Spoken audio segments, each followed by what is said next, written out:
A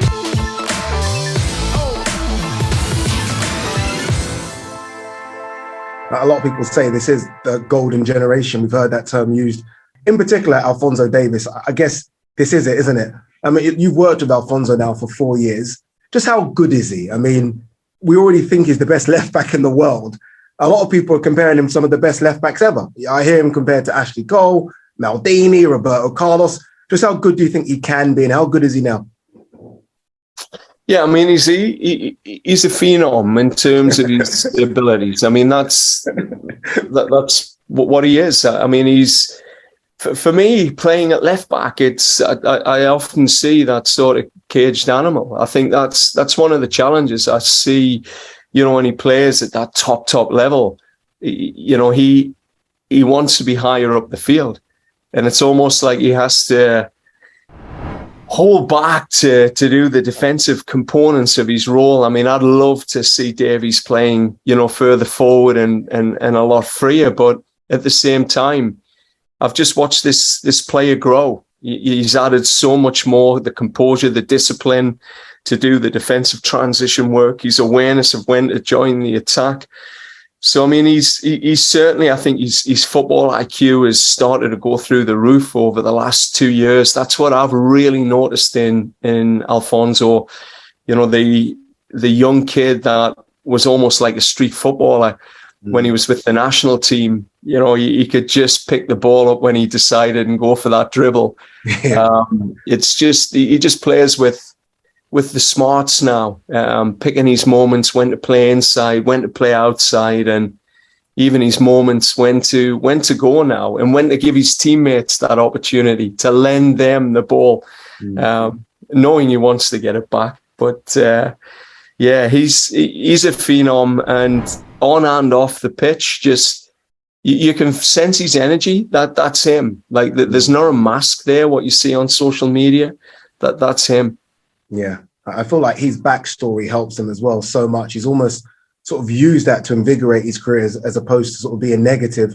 And I think it's fantastic that he always tells that story as well. I have to be honest with you, I spend an hour on YouTube just watching his clips, watching him skip past people that are really talented wingers and forwards and just run past them like they're not there.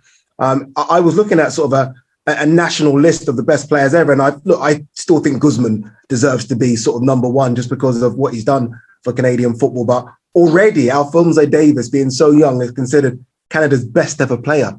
And that's crazy when you think he's probably got 10 more years left. Well, it's winning. Winning does that for you. And, he was able to put himself in a club like Bayern Munich that's going to win Champions Leagues. No other Canadians done that. And I think that's the exciting part. I mean, one thing you need to know about Canada is, I was able to do an assessment right back to 1994.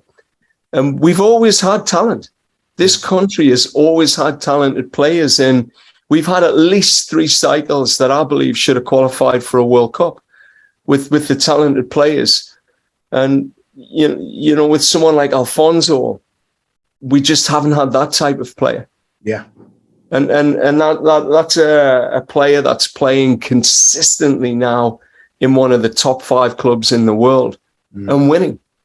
At 21, he's won the quadruple. I mean, that's just ridiculous. And I think that just tells you it is a different type of talent. This isn't just the talent that can qualify you for a World Cup. This is a talent like a Gareth Bale for Wales in a special moment can do something that to any team in the world, to a top team, the French, the Italians, he has that ability to go and win a football match. And I think this is the exciting thing for Canada going into this World Cup. We can feel less with someone like a Davies in our team because we know he can do anything.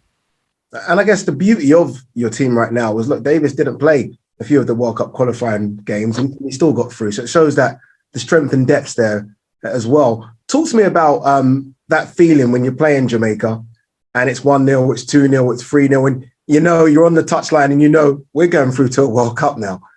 What's going through your mind is obviously you try and stay calm on the touchline, but inside it must be going crazy. It was a really interesting period because, you know, I think what you're raising Alphonso, he wasn't even there. Yeah. I mean, half the qualifying campaign, he was gone. He missed 7 of the 14 matches. But he was there when it mattered. The games in Haiti, like it was a 20-game campaign for Canada. So there's a couple of things were at play.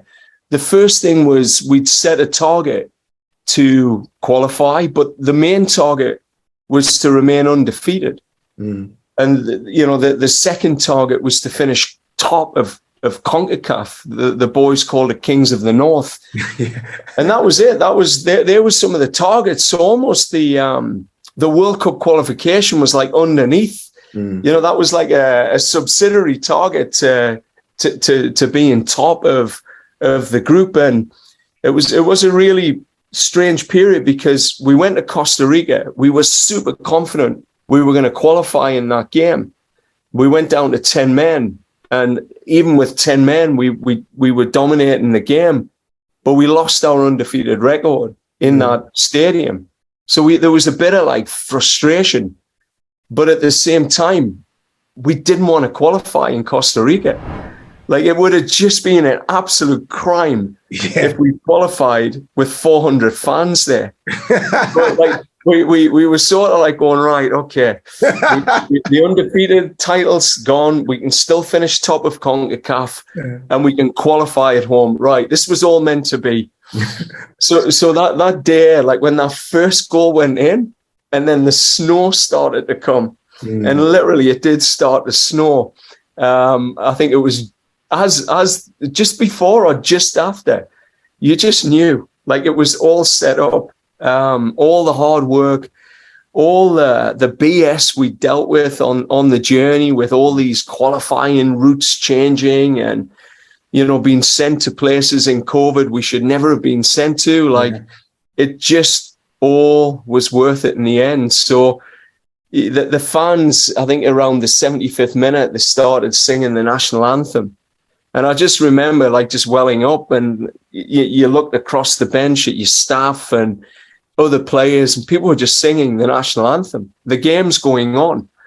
and it was, oh my goodness, it was, I'm getting goosebumps now. It was, these moments, they're special, but it's what we wanted. Like you imagine like coast to coast in Canada. People haven't experienced that for generations. Yeah. Like I picture being in the front room when Maradona scored that hand of God goal, and the whole family devastated, like in tears, screaming at the TV. Like Canadians haven't had those World Cup moments for 30 plus years. Granddads with grandkids, dads and mums with sons and daughters in rooms together watching TVs. And we did it.